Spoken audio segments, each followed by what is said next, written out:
Yang bertanya adalah kita gagal, kita ulang lagi, kita tanam lagi, kira-kira seperti itu. Gagal sekali, tanam berkali-kali. Nah, ini yang terkena kemarin, sudah menunjukkan tanda-tanda tapi sudah agak terlambat penanganannya. Di padi yang umuran 60 hari ini saya sudah nyepray, itu sudah nyemprot itu sudah 8 kali. Assalamualaikum warahmatullahi wabarakatuh. Ya, berjumpa kembali bersama saya Bejo Channel yang masih setia mengupdate informasi-informasi pertanian yang ada di Kabupaten Merauke, Provinsi Papua Selatan, khususnya di Kampung Eks Transmigrasi. Baik, sebelum saya melanjutkan video ini, mohon kepada para netizen semua atau para penonton untuk jangan lupa like dan subscribe agar bisa mendapat update informasi-informasi dari saya, Bejo Channel yang ada di Papua. Ya, baik teman-teman sedulur tani dan sedulur transmigrasi di seluruh Nusantara, bahwa saya kemarin sudah memvideokan beberapa atau satu hamparan yang saya coba pruning di sebelah dan sebelah tidak untuk penanggulangan hama atau penyakit kresek. Ya, ini hasilnya seperti ini. Bisa kita lihat bersama. Ini adalah hasil daripada yang saya sudah pruning. Ini yang di pruning. Nah, ternyata memang lebih ada perbedaan antara yang di pruning dengan yang tidak di pruning. Nanti di sebelah sana akan saya tunjukkan yang satu hamparan atau satu petak itu dia di pruning dan tidak di pruning. Begitu.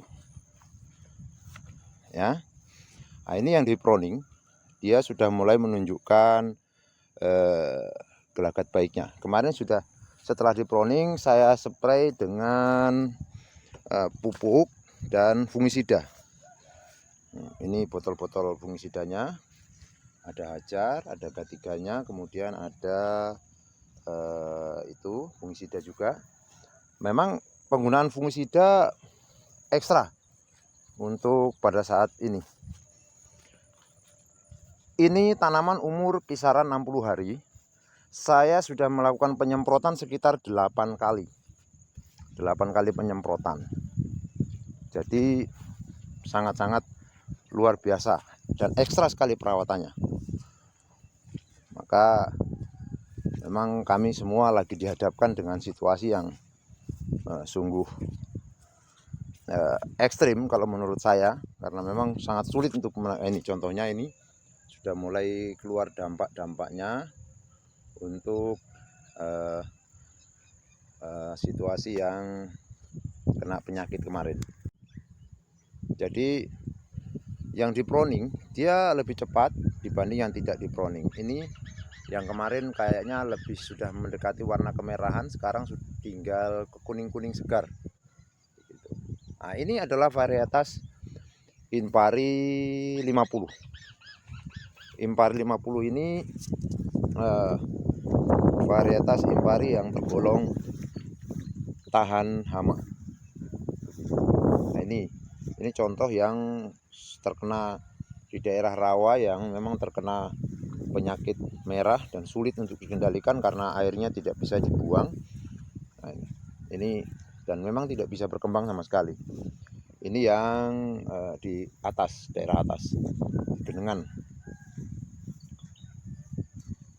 Nah, itu dia yang tidak di pruning agak lama.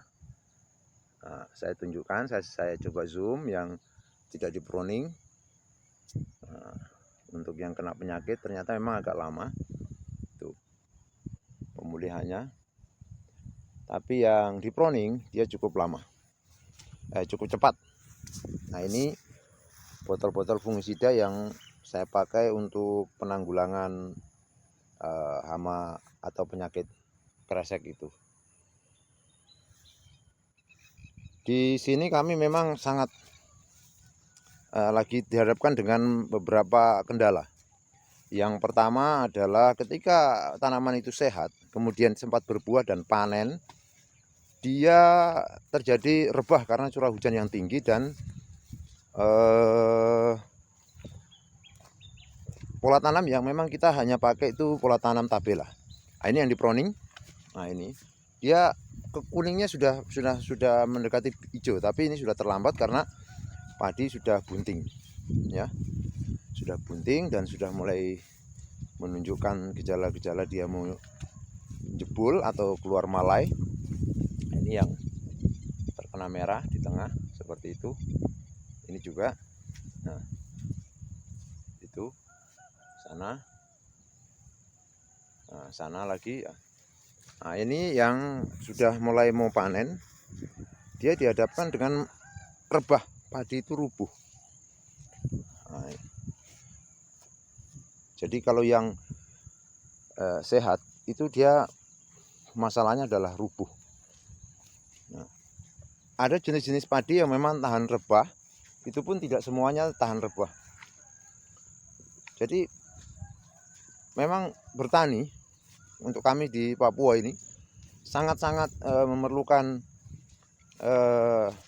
kesabaran dan keuletan yang tinggi, karena begitu banyak masalah-masalah yang kami hadapi, khususnya di waktu terjadi serangan hama, kemudian ada lagi nanti ketika panen dia rebah, begitu. Nah, ini